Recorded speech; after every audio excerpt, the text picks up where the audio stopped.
আফগানদের white wash করে বাংলাদেশের মধুর প্রতিশোধ। সিরিজ জয় নিশ্চিত হয়েছে আগেই। সেই অর্থে গতকাল আবুধাবির শারজার ম্যাচটি ছিল আফগানিস্তানের জন্য সম্মান বাঁচানোর জন্য, বাংলাদেশের জন্য প্রতিশোধের। ২০১৮ সালের দ্বিপাক্ষিক সিরিজে লাল সবুজ দলকে ৩-০ ব্যবধানে হারিয়েছিল আফগানরা। গতকাল রশিদ খানদের হোয়াইট ওয়াশ করে তা কড়াই গন্ডায় বুঝিয়ে দিল বাংলাদেশ। আন্তর্জাতিক টি-টোয়েন্টিতে এখন পর্যন্ত ১৬টি ৩ বা তার বেশি ম্যাচে সিরিজ খেলেছে আফগানরা, যেখানে তৃতীয়বারের মতো হোয়াইট ওয়াশ হয়েছে তারা। তানজিদ হাসানের ভয় কাটিয়ে দেওয়ার পর সাইফ হাসানের অর্ধশতকে ৩ ম্যাচে সিরিজে সবকটি টি-টোয়েন্টিতে জিতেছে বাংলাদেশ। সিরিজের প্রথম ম্যাচের ৪ উইকেটে ও দ্বিতীয় ম্যাচে ২ উইকেটে জয়ের পর গতকাল আফগানদের বিপক্ষে লাল সবুজের দল জয় পেয়েছে ১২ বল হাতে রেখে ও ৬ উইকেট রেখে। এদিন আফগানদের ১৪৪ রানের লক্ষ্যে নেমে প্রথম ওভারে বেশ সাবধানী ছিল বাংলাদেশ।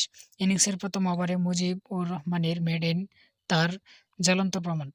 যদিও দ্বিতীয় ওভারের থেকেই মারমুখী ব্যাটিং শুরু করেন দুই ওপেনার তানজিদ হাসান তামিম ও পারভেজ হোসেন ইমন। পঞ্চম ওভারে উইকেট হারিয়ে বসে বাংলাদেশ। অভিষিক্ত বশির আহমেদ আফগানদের প্রথম আনন্দ এনে দিতে পারতেন তানজিদকে ফিরিয়ে। মিড অনে ক্যাচ তুলেছিলেন তানজিদ। রশিদ খানও ডাইভ দিয়ে এক হাতে ক্যাচটা প্রায় নিয়েছিলেন, কিন্তু মোটেও বন্দি করতে পারেননি তিনি। যদিও পরের ওভারেই সাজঘরে ফেরেন পারভেজ। প্রথম উইকেটের পতনের পর সাইফের সঙ্গে জুটি গড়েন তানজিদ হাসান। বাংলাদেশ ওপেনার ৩৩ রানে ফিরলে জাকির আলীর সঙ্গে করেন তিনি। দ্বিতীয় ম্যাচে ৩২ রান করা উইকেটরক্ষক ব্যাটার গতকাল করতে পারেন কেবল ১০ রান।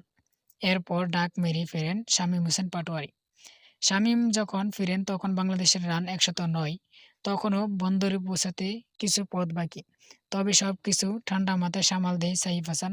৩৮ বলে ৬৪ রানের ইনিংস খেলেন তিনি, যাতে ছিল ২টি ৪ ও ৭টি ছক্কা।